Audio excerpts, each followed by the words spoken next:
You got way too much oil. Cheers. Cheers. Is there something underneath that? Cheers.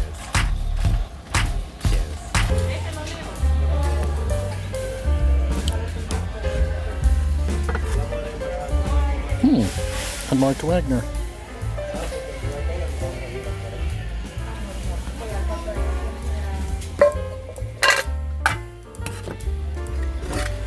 Just seems somebody spray painted that.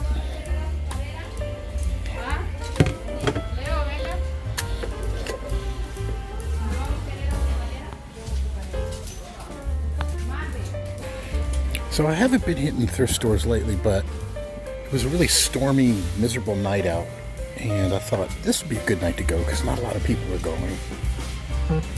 And I was right. Look at this place, it's almost empty.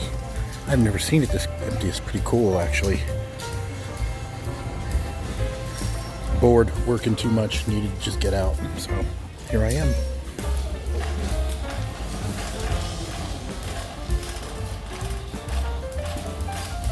Boy, look at that weather out there, man. That is some threatening weather.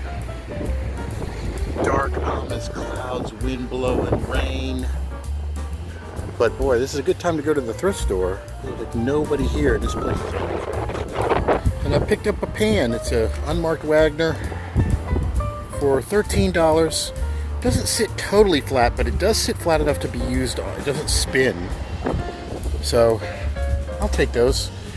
All right, up next in the E-tank is this piece here.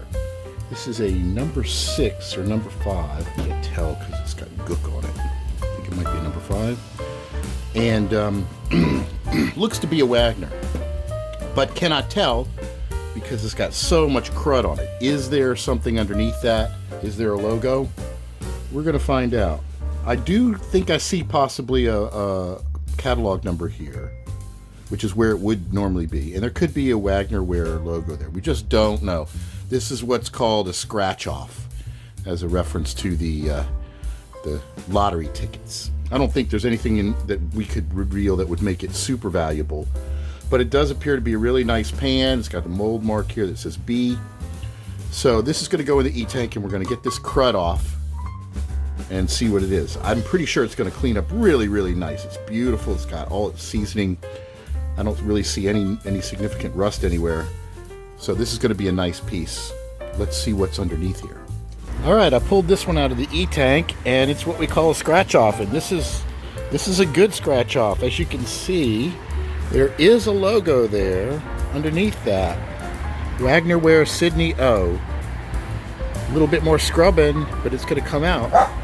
I was not sure if there was one, but I did kind of see a little bit of the number, the catalog number. So pretty cool. All right, I've cleaned a good bit of it, but there's still a little bit of gunk on this. So I think I'm going to put it in the lye tank rather than run it in the E-tank, because I got other stuff to put in the E-tank. And I think the lye will take care of this easier. All right, here's another piece that's from the Christmas trip that I pulled out of the E-tank, and then I scrubbed and scrubbed and scrubbed and scrubbed. This is a stew pot. I believe that's what it's called, a stew pot, or a sauce pot, depending upon whether it's BSR or Lodge. And I'm still learning the subtle differences between the two. I originally thought it was only BSR that made these, but Lodge also made them. And I don't know if BSR is the company that originally came up with them, and then Lodge copied them, or after getting the rights, started redoing them. So this, I got this because I thought I had a lid that would fit it, but it turns out the lid I had was a 3-quart, and I believe this is a 2-quart. I have a 1-quart BSR version. So this has no marks except for a little K on the bottom, but it does have this kind of diamond handle. My thought is this is a BSR. You can see it's already starting to flash rust a little bit. Beautiful pot, really nice and smooth, sits flat, just a wonderful example of this piece. And I think these are still particularly useful today, especially on electric stoves, because they'll just even out the heat so much better. So I'm going to oil this thing up and season it. and we'll see what happens next. So, in my quest to figure out the best way to season cast iron, I am experimenting with different things. I'm going to share with you some of the things I'm experimenting with right now. So let me pull these, a piece of these at a time out of the oven. So here's a little number 3 pan that I'm working on. Now, a lot of people like to use the wax-based stuff. Dog here. I am just using pure grapeseed oil, nothing fancy. And what I like to do is, you really want to get as thin a coating as possible on these pans. But you can't always do that easily. You never know how much is going to stick and how much isn't. So what I like to do is I'll put it in the oven. You see the little splotches there? That's the oil pooling up. And it'll create those little splotches. But if you put it in the pan at around 300 and let it sit for a while, the oil doesn't harden or polymerize yet, but it does kind of start to evaporate anything else in there and starts to pool. So then what I'll do is I will pull it out of the oven and then give it another wipe down to wipe any excess oil off before I crank the temperature up higher. And in my case, I got dogs, so there's dog hair.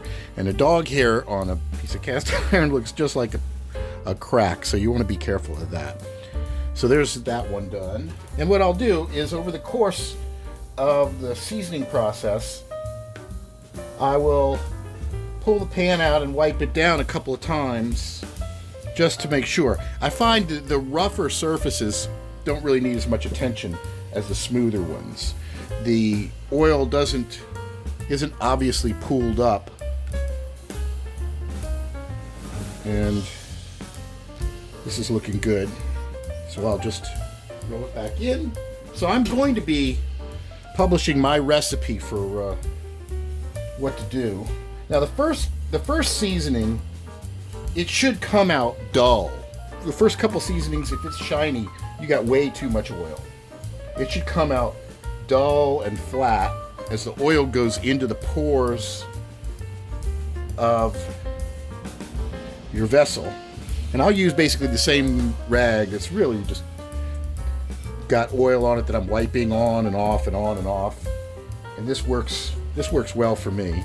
I'll put the oven on about 300, and I like this convection oven thing. I find this works really, really well. It's faster and it's easier, and I haven't found any downside to it versus using the regular oven. You need to put it longer in a regular oven, but if you use the convection setting, I think it sets everything up quicker. So I will run at 300 for about 30-45 minutes, wipe everything down, then I bump it up to about 400 and let it go for a little while, and then after a little bit I'll bump it to 425. And the smoke point of grapeseed oil is 420, and it should start to cook off at 400 in the convection setting.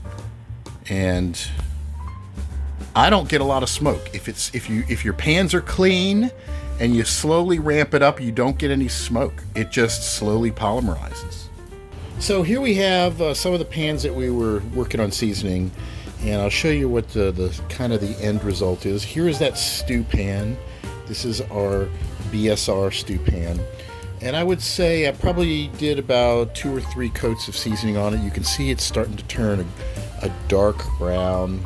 And the more you season it, the darker it'll get.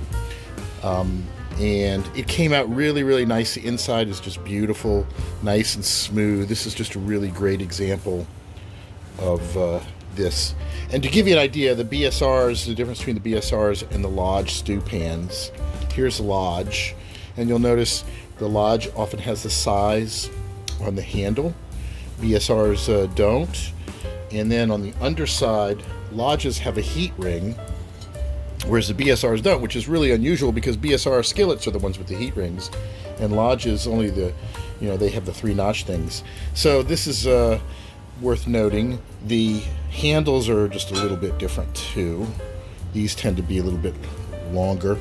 You see there's the distinctive little point on the BSRs. So that's the difference. These things are pretty collectible, and I'm trying to find a full set of them. I have the 1 quart, this is the 2 quart, this is the 3 quart. It turns out that the lid that I found is probably for a 4 quart, even bigger. So I'm going to keep my eyes open, but I'm slowly finding them. And these are really nice little pans. They're probably great on the grill when you want to have basting and stuff like that. So coming along with those. Now, this really nice early Griswold. You can see this came out just beautiful, super smooth, and you can see it's pretty shiny now. That's the result of multiple coats, and the underside came out really nice. There's still a little bit of the heat marks from probably the iron turning red hot, but I'm convinced that if I keep seasoning this, I can cover over this and it will just be one nice color. Not that I need to. I don't really find it doesn't bother me that much. It just shows it really was used. But it came out really good, nice, even, just a beautiful example of a very, very early Griswold. And this is part of my collection. I'm not planning on getting rid of it. It's just a beautiful, talk about an heirloom pan, huh? Really nice. So there you have it. All right, here is our Wagner number 5 scratch off out of the lye tank. And this is beautiful. Look at that. Beautiful logo. Nice Wagnerware Sydney O logo. 1055B. Well used, worn, smooth, beautiful balance. Sits flat, does not spin, which is kind of uncommon for these Wagners without the heat rings. So this one's going to clean up really well. I'm going to get this seasoning. There you go. I want to thank everybody for tuning in and enjoying the video series and supporting me thus far by subscribing and clicking like and all of that. And if you want to catch me on TikTok, sometimes I have previews of what I'm working on that I haven't published lately. That's at TikTok/@WisdomStudio. And if you're on Facebook, look up the group Vintage Cast Iron Hunting, Restoration, Identification, and Sales. And until next time.